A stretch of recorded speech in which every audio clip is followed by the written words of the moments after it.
Tämä on Mieliteon minipodcast Töissä mielellään. Kuunteluhetken sinulle tarjoaa Kuopion kaupungin tiimi.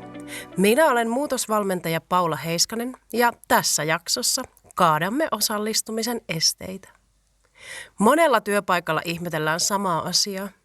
Miksi ihmisiä on hankala saada osallistumaan, vaikka kutsu olisi kuinka saavutettava, avoin ja jopa innostavasti muotoiltu? Olen tehnyt tätä itsekin. Pohtinut ja turhautunut, miksi tärkeä aihe, vieläpä arjen työstä usein noussut, ei herätäkään osallistumishalukkuutta. Kunnes ymmärsin, että entä jos osallistumattomuudella ei olekaan mitään tekemistä kutsun kanssa? Entä jos osallistumista haittaava este onkin näkymätön kynnys, joka on huomaamatta ympäristöön ja kulttuuriin rakentunut? Kynnys, jonka kohdalla ihminen arvioi, onko tämä minulle mahdollista? Onko tämä minulle turvallista? Onko tämä minulle sallittua? Oikaisemme helposti tulkitsemaan, että osallistumatta jättäminen kertoo motivaation puutteesta tai vastahakoisuudesta.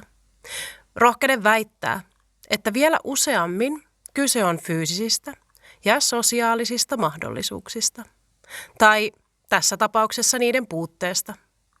Siitä, miten helppoa ja sosiaalisesti hyväksyttyä osallistuminen on. Voikin pohtia, onko yritetty näyttää, tässä voit olla mukana, vai onko vain välitetty kutsu, tule mukaan. Ne, kenen työtehtäviin osallistujien mukaan houkuttelu kuuluu, lienevät tunnistavan sen paljon työtunteja vaativaksi työsuoritukseksi, jossa merkittävää on argumentoida vakuuttavasti ja pyrkiä jopa tartuttamaan innostusta muihin. Osallistamista voi lähestyä myös toisin. Kutsu ei ehkä olekaan innostava ja vakuuttava esitys, vaan asettautumista suhteeseen. Kysymys ei ole silloin siitä, miten saada muut mukaan, vaan siitä, miten muokataan yhteistä tilaa, sosiaalista ja fyysistä, niin, että mukaan tuleminen on kynnyksetöntä. Jos osallistuminen vaatii erityistä rohkeutta, normista poikkeamista tai edes ylimääräistä aikaa, se helposti jää vain harvojen varaan.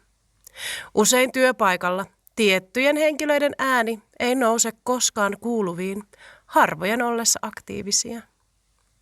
Siksi tärkeä kysymys ei olekaan se, miten saamme ihmiset osallistumaan, vaan millaisia kynnyksiä olemme tietoisesti tai tiedostamatta rakentaneet ja mitä voimme tehdä niille. Entä jos osallistumisen ydin ei olisikaan osallistujien haaliminen, vaan arjen fyysisten ja sosiaalisten tilojen muokkaaminen.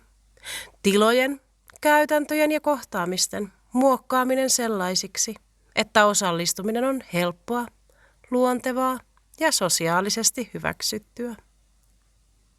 Eikä siltikään kaikki halua osallistua.